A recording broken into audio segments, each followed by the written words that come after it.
Dans nos posts, on parle parfois d'espèces protégées, d'espèces menacées, mais pour qu'on soit bien d'accord, ce n'est pas la même chose. Une espèce protégée, elle l'est au regard de la loi. Elle a un statut de protection légale qui interdit sa capture, sa destruction ou la destruction de son habitat. Et ça dépend de plusieurs raisons. La préservation du vivant, des intérêts scientifiques ou tout simplement parce qu'elle est menacée.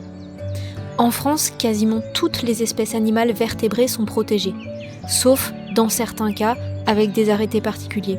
Les oiseaux le sont, les mammifères, dont les chauves-souris, les reptiles et les amphibiens. Et au-delà de nos frontières, de nombreuses espèces animales sont également protégées, notamment grâce à la CITES, qui est la Convention de Washington. En fait, elle va permettre de lutter contre le commerce international d'espèces menacées qui sont inscrites dans ces annexes. Donc, au final, menacée, c'est quoi ? Il existe l'Union internationale pour la conservation de la nature. Cette union, elle permet de récolter des données scientifiques de plusieurs institutions.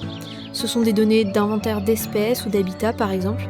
Et à partir de ces informations, selon l'état de conservation justement de ces habitats, le nombre d'individus recensés, etc., un statut va être attribué aux espèces. Elle sait ses préoccupations mineures, ça veut dire que les habitats comme les individus de l'espèce se portent bien. NT, c'est quasi menacé. Et ensuite, on a 3 statuts, vulnérable, en danger et en danger critique. Ça, ce sont les 3 statuts sous lesquels on peut dire que l'espèce est menacée. Au-delà, c'est l'extinction à différentes échelles, nationale, mondiale ou à l'état sauvage. Par contre, chose importante à comprendre, c'est que le fait qu'une espèce soit menacée, ça n'implique pas forcément une protection. Tout comme il peut y avoir des protections pour des espèces qui ne sont pas menacées. Une étude estime que à l'échelle internationale, il faut 10 ans entre le moment où une espèce est reconnue menacée et le moment où elle va être intégrée dans les annexes de la Convention de Washington.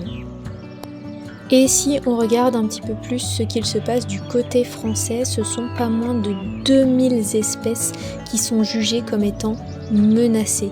Alors les espèces les plus menacées à l'heure actuelle, ce sont les oiseaux, notamment liées à l'intensification des pratiques agricoles. La France compte également des espèces qui ont déjà disparu, 187 à peu près en 15 ans. Et donc maintenant, si on regarde du côté légal par rapport aux espèces qui sont protégées, en France, la réglementation stipule que la capture, la destruction d'espèces qui sont protégées peut conduire à 3 ans d'emprisonnement et 150 000 € d'amende. Hélas, c'est un fait qui a été révisé il y a peu de temps, car désormais, si on arrive à prouver que la destruction d'une espèce ou d'un habitat protégé est non intentionnelle, alors on peut écoper simplement d'une amende, et c'est un énorme retour en arrière pour la biodiversité française.